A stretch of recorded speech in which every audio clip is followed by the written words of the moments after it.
너희는 오늘 야훼께서 하시는 말씀을 들었다.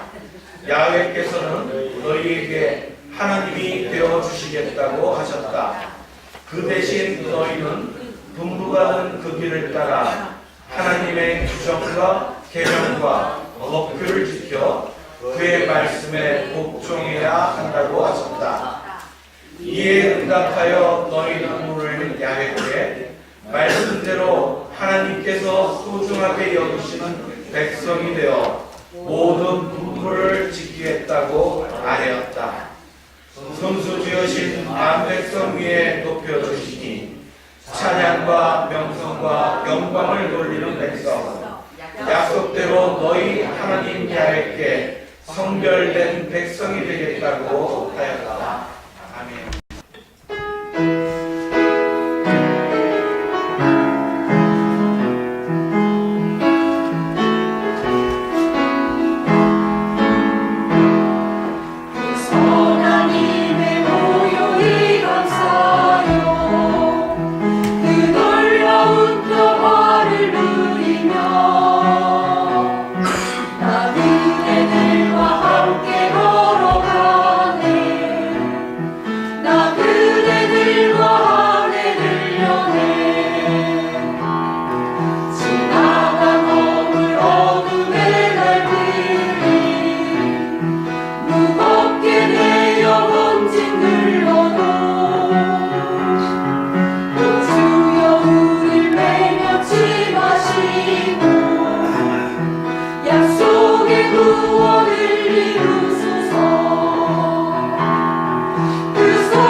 우리가 이제 새해 덕담으로 보통 많이 나누는 것이 바로 이런 이야기들이죠.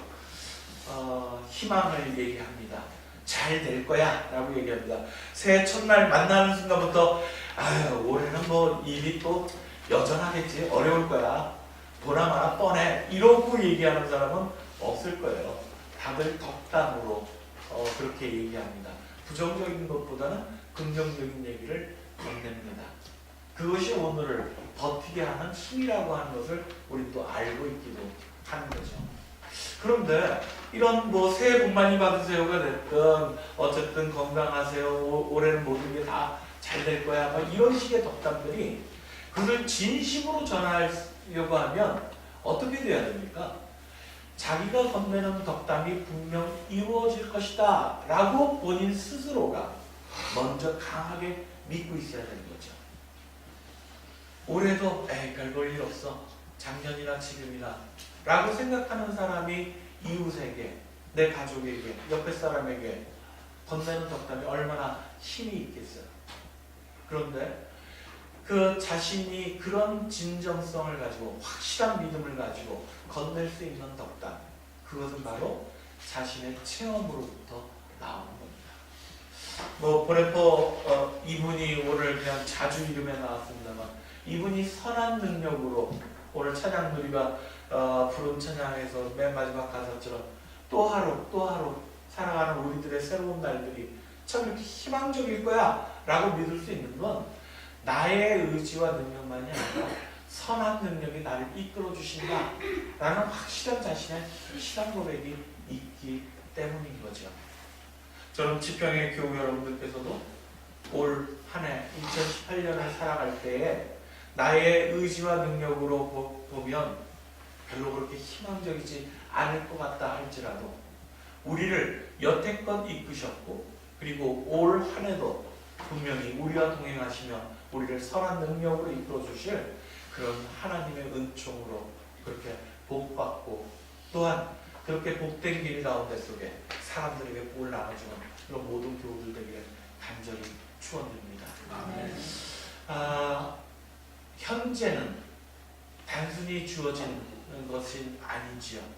미래에 대해 희망을 가지고 있는 사람들이 오늘 현재를 버티는 것처럼, 현재는 또 과거의 우리들의 체험으로부터 흘러들어온 시간이 바로 현재입니다. 과거와 현재, 미래, 이 모든 것들을 연결시켜주고 있는 것, 그것은 기억과 희망이라 그렇게 얘기할 수 있습니다. 그렇습니다. 기억이라고 하는 것은 과거에 우리들의 겪었었던 어떤 체험들을 오늘날 되살리는 가장 중요한 요소입니다. 지나간 일을 잊지 않고 기억한다는 것, 그것은 단순히 이 머리로만 되어지는 것이 아니에요. 그것을 기억하는 것이 바로 오늘 현재를 결정하는 데 있어서 아주 중요한 그런 우리 삶의 조종기와 역할을 한다는 것을 우리 잘 알고 있습니다. 요즘 들어서 새로운 정부가 들어오고 나서 이전부터라고 그럴까요? 하여튼 근현대 사회와 관련되어진 정치든 아니면 우리 역사 속에 일어났던 여러 가지 일들을 막 영화로 만드는 것이 붐을 일고 있습니다. 뭐 저도 아직 보지 못했고, 사실은 오늘 번개 때려가지고 같이 아직 안 보신 분들은 같이 보러 갈까 생각도 하고 있습니다만, 뭐 1987 뭐 이 영화도 지금 굉장히 사람들에게 많은 사람들이 보고 있죠. 이것뿐만 아닙니다. 그 작년에도 뭐 수없이 많은 영화들이 광주를 배경으로 한 영화, 뭐 이런 여러 가지 영화들이 있어요. 그런 걸 보면서 우리 근현대사를 기억하는 우리들의 속에는 몇 가지의 사건들이 있습니다. 뭐 4.19 세대부터 시작해서 또는 60항쟁, 5.18, 뭐 하여튼 그 1987이라고 하는 60항쟁뿐만 아니라 가장 뚜렷하게는 우리 작년 겨울에 촛불혁명이라고 그러는 그런 어떤 촛불의 거대한 역사를 우리 기억하고 있는 거죠. 그렇기 때문에 그 역사를 잊지 말고 오늘날 우리가 그것을 완성시켜 나가는 길로 나아가자, 이렇게 외치기 위해서 우리는 이런 것들을 영화로 만들기도 하고 서로 사람들 간에 이야기 나누기도 하고, 그리고 이 모든 것들을 하나의 역사의 현장으로 그렇게 우리가 보존하려고 하는 거죠. 그렇습니다. 역사가 죽으면, 기억이 죽으면 역사도 살아날 수 없습니다. 기억되진 역사만이 살아있는 오늘의 현실을 이루어갈 수 있다고 하는 것이죠.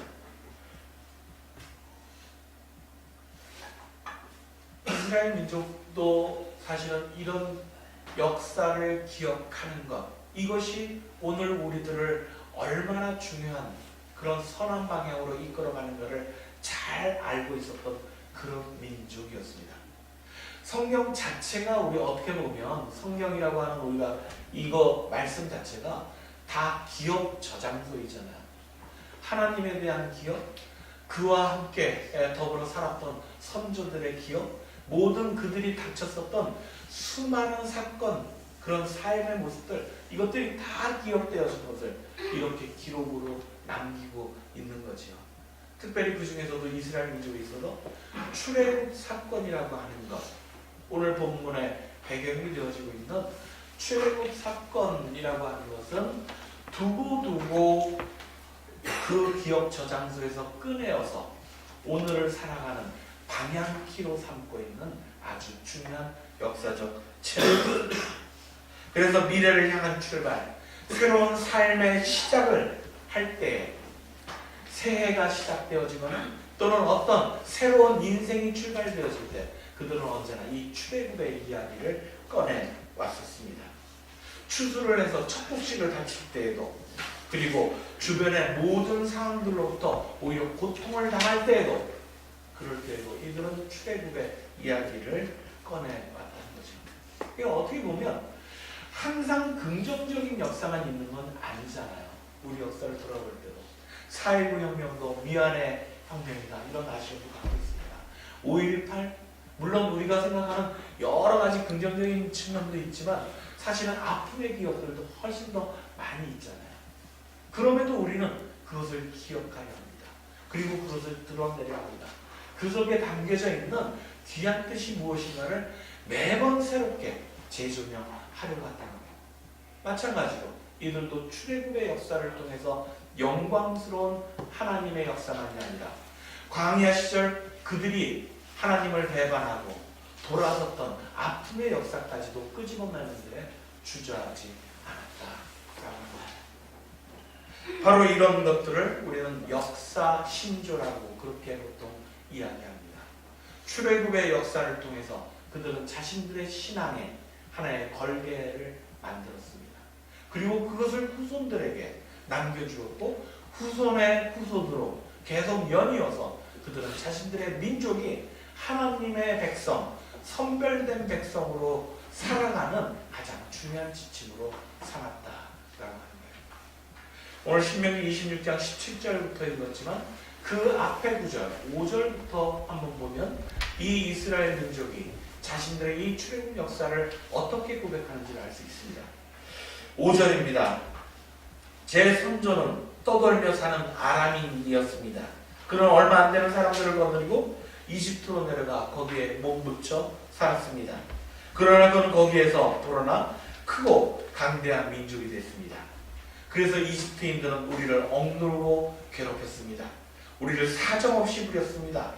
우리가 우리 선조들의 하나님 야훼께 부르짖었더니 야훼께서는 우리의 아우성을 들으시고 우리가 억눌려 고생하며 착취당하는 것을 굽어 살피셨습니다. 그리고 야훼께서는 억센 손으로 치시며 팔을 뻗으시어 온갖 표적과 기적을 행하심으로써 모두 두려워 떨게 하시고는 우리를 이집트에서 구출해 내셨습니다. 그리하여 우리를 이곳으로 데려오시어 젖과 꿀이 흐르는 이 땅을 우리에게 주셨습니다. 그런즉 야훼여 주께서 저에게 주신 이 땅의 핵곡식을 이제 제가 이렇게 가져왔습니다.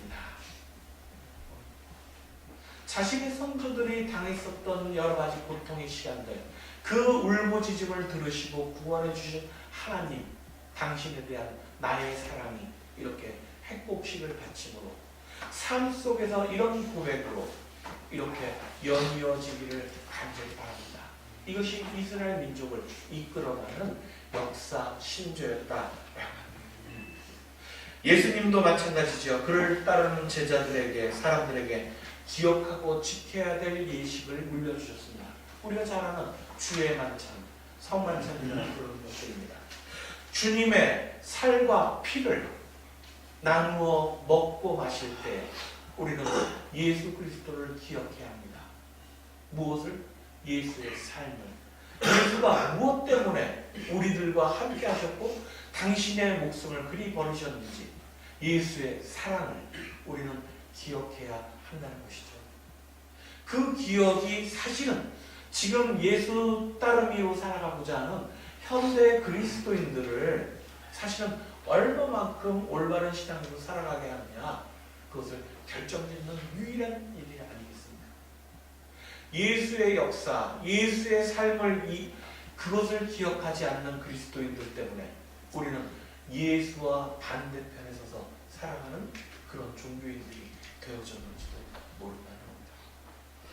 집회교회 여러분, 오늘 우리는 새해 첫 주일을 맞아 이렇게 이집트로부터 이스라엘 백성을 구원하시고 그들을 선별된 백성으로 삼으셨던 하나님의 크신 사랑, 당신의 목숨을 바쳐서 모든 이웃들을 사랑하라 하셨던 예수 그리스도의 그 헌신, 이것을 기억하면서 오늘 우리는 새해 첫 주일을 맞고 있습니다.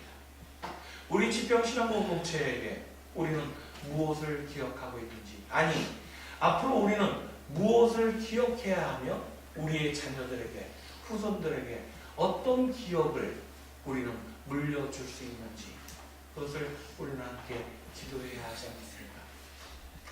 저는 오늘 첫 예배이기 때문에 많은 것들이 아니라 이미 재직회라든지 20주년 준비위원회에서 이미 이야기되어졌던 것 가운데 아주 중요한 두 가지 정도를 우리가 함께 올 한 해 기억하여서 그것이 우리의 자녀들에게 이 지평신앙공동체의 역사 신조로 계속해서 내려갈 수 있도록 되어주면 좋겠다 싶어서 말씀을 드립니다.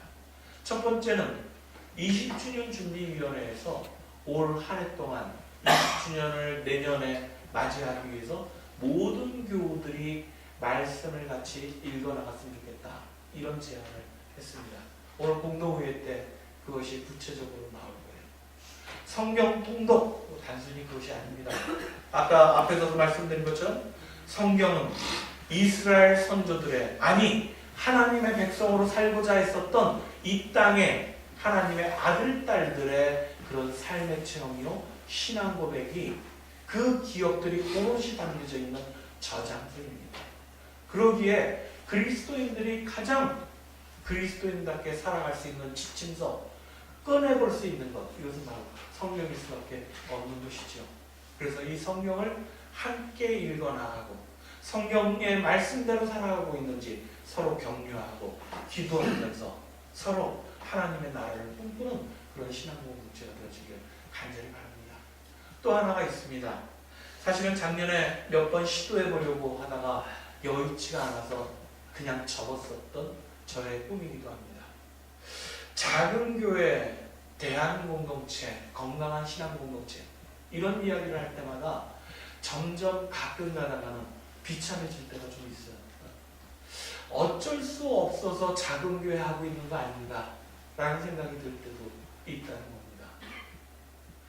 우리들의 아이들이, 청년들이, 특히 어린이들이 점점 이 교회 공동체 안에서 자신들의 존재적 가치가 또는 삶의 자리가 어떻게 차지하고 있어야 될지 잘 몰라하고 있을 때, 그럴 때 그 자리를 흔쾌히 마련해 주지 못하는 작은 공동체에 이런 서러움 같은 것들이 많이 있습니다. 그저 어쩔 수 없어서 작은 교회가 아니라 작은 교회가 건강한 신앙 공동체를 이룰 수 있는 가장 좋은 곳을 위해 택하는 그런 용기 있는 우리들의 신앙 공동체가 되어야 하지 않겠습니까? 그래서 몇 번을 생각해 봤습니다.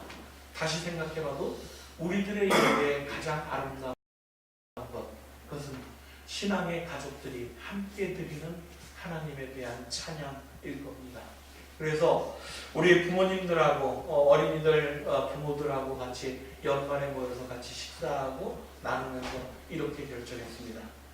2월부터는 우리가 가능하면 한 달에 한 번 내지는 한 두 번 정도라도 어린이로부터 모든 어르신들이 함께 드리는 통합 예배, 공동체 예배를 다시 해보자, 그렇게 이야기를 나눴어요. 아이들이 촛불을 켜고 아이들이 찬양을 함으로써 예배가 시작되어지고, 그리고 아이들을 눈높이에 받는 어린이 설교가 먼저 던져져서 그 설교를 나눌 때 모든 어른들이 그 아이들에게 복을 빌어주는 하나님의 큰 사랑을 나누어주는 그런 귀한 시간들이 우리 예배 안에 먼저 담겨지기를 그렇게 바라면서 이런 통합 예배들에 대해서 얘기했습니다. 그러고 나서 생각해보니 더욱더 귀한 일이다 싶습니다.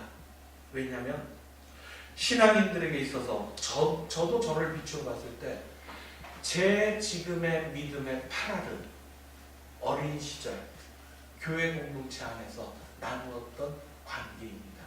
그때 들었던 말씀들이고 그때 어른들로부터 받았던 칭찬들 이런 것들이 박수 이런 것이 저를 하나님의 아들로 살아가는 아주 중요한 자존감이 되어졌다라고 하는 생각이 듭니다. 우리 아이들 몇 명 되어지지 않습니다. 이따 세배 드릴 때에도 보면 야 정말 우리 아이들 너무 몇 명 없구나 라고 생각되어질 거예요. 그런데 반대로 생각해 보십시오. 몇 명 되지 않는 아이들이 30명 넘는 어른들에게 일주일에 한 번 이 예배를 드리면서 정말 사랑의 눈길을 받고 그들이 하나님의 복을 함께 빌어주는 따스한 손길을 맞으면서 한 주간을 시작하게 된다면 그 아이들은 점점 자라면서 정말 얼마나 아름다운 인생으로 살아갈지 참 감격스러운 일일 겁니다. 우리의 청년들도 마찬가지입니다. 이 예배 공동체 안에서 잘 보여지지 않지만 희망은 원래 희미하게 보이는 거죠. 그래서 우리의 아이들과 우리의 청년들이 앞으로 이끌어가야 될, 아니 그들이 이 공동체를 이루고 하나님께 예배드려야 되는 이 공동체의 미래요. 그들이 희망이라고 하는 우리들의 고백이 있다면 잘 보여지지 않고 손에 잡히지 않아도 그들을 향한 우리들의 뜨거운 사랑과 신앙 고백이 이어져야 된다고 하는 겁니다. 집합교회 여러분, 옛날 일제시대 때에 그런 적이 있었다고 합니다. 실제 그런지는 모르지만 일제시대 때 우리나라가 하는 놀이 중에 연날리기 이런 걸 금지했었던 적이 있대요. 왜 금지했겠습니까? 연을 날리려면 하늘을 쳐다봐야 되잖아요. 그랬는데 하늘을 쳐다보는 민족에겐 희망이 있다라고 해서 그 희망을 꺾으려고 연날리기를 금지하기도 했다라고 합니다. 그렇죠. 하늘을 쳐다볼 일 별로 없는 오늘날을 살고 있는 우리들. 하지만 하늘을 쳐다보지 않아도 하늘을 기억하는 민족이야말로 사실은 그 안에 희망을 놓치지 않고 살아갈 줄 믿습니다. 이 땅에 발을 딛고 그리고 우리의 이웃들을 쳐다보며 그들과 함께 손을 잡고 어깨를 걸고 연대하는 우리들, 그 안에 그 마음속에 하늘을 품고 있다면, 하늘을 기억하는 우리들의 삶이라면 우리는 분명히 이 세상 가운데 하나님 나라의 복된 자녀들로 그렇게 올 한 해를 살아갈 수 있을 것입니다. 기도하셨던 것처럼 남과 북의 암울한 그런 시절들을 지나 또한 우리는 새해 벽두에 기쁜 소식을 접하게 되었습니다. 하지만 사람의 입으로 나온 또는 언제 변할지 모르는 그런 발언들과 약속으로 또다시 휘둘릴까 걱정되어지기도 합니다. 하지만 이 모든 남북의 역사를 우리 민족이 살아가야 될 그 발길을 하나님께서 선한 능력으로 이끌어 주신다라고 믿는 하늘을 기억하는 민족이 되어진다면 우리는 분명 평화, 통일 그 길로 나아갈 수 있을 것입니다. 우리 모든 지평의 교우들이 2018년 새 기원으로 이 모든 새로운 날들을 활짝 열어갈 수 있는 그런 민족이 되어지길, 그런 백성이 되어지길 간절히 바라면서 말씀을 나눴습니다. 함께 말씀 기억하시며 우리 침묵으로 기도하겠습니다.